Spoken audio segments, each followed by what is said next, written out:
Hello and welcome to the very first episode of We Play at Nintendo Love Affair. On today's episode, we play Yoshi's Woolly World, level 1-1.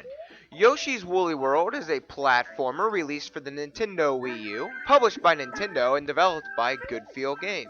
It was designed by Takashi Tezuka. Yoshi's Woolly World is known as being a kiddie game, but I must disagree.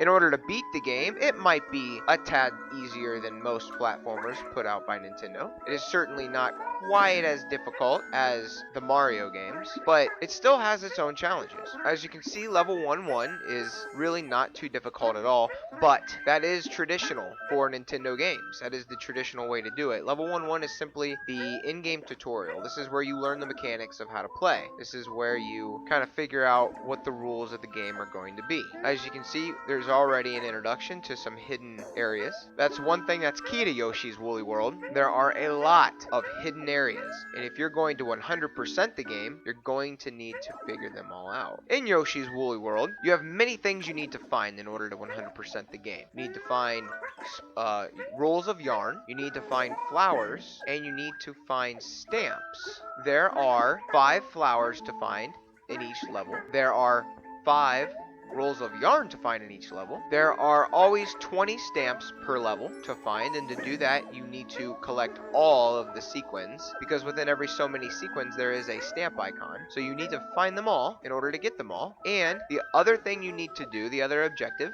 is to complete the level with all 20 hearts. So that means getting to the finish line with a full health meter. There are lots of opportunities to refill your heart meter during the levels, but sometimes it still can be kind of tricky to get by without getting touched. After each level is complete, if you've collected all of the spools of yarn, you will unlock a new Yoshi skin. That is a different theme. The Yoshi skin you unlock is often reflective of the level you just completed. The interesting thing about this game is that it really encourages you to explore every nook and cranny of every level, because you just never know when one of the winged clouds are being hidden. If you don't cover every single inch of the level, you are most likely going to miss out on some hidden items. So if you are just interested in playing this game as a platformer and just beating it as a platformer, you can do that. If you want to 100% the game, this very quickly becomes a seek and find game, or a uncover the treasure type of game, where you've got to really explore and find all of those little hidden items. For someone who likes to check items off a list, this game is going to be right up your alley, as there are many things to collect in each level. The stamps you collect simply allow you to unlock stamps for the Miiverse, which is where you create pictures to post to the Miiverse for the level, and the stamps are used on them to help decorate them. Kind of a neat feature. Goodfeel was also the company behind a few other games.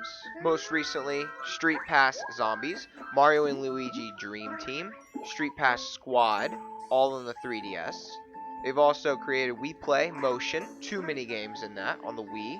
Kirby's Epic Yarn on the Wii. Looksley's Lineup for the DSi. Training Words for DS. English Training for DS. Wario Land Shake It for the Wii, another great game. Sense Training, Shape Space. Training Quiz, both of those for the DS, and Training Word.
the DS. The last thing you should note is at the end of each level, there is a barrier to jump through. You'll see at the end of each level there is a hoop that is covered in sequins and daisies. If you jump through the hoop as the daisy is illuminated, you will unlock a bonus game. And that bonus game is a chance for you to collect fruit. You're trying to collect as much fruit as you can by throwing yarn balls, which gets you extra sequins, and you use the sequins to purchase badges. These badges will give you special abilities within each level. I find some of the badges to be more helpful than others.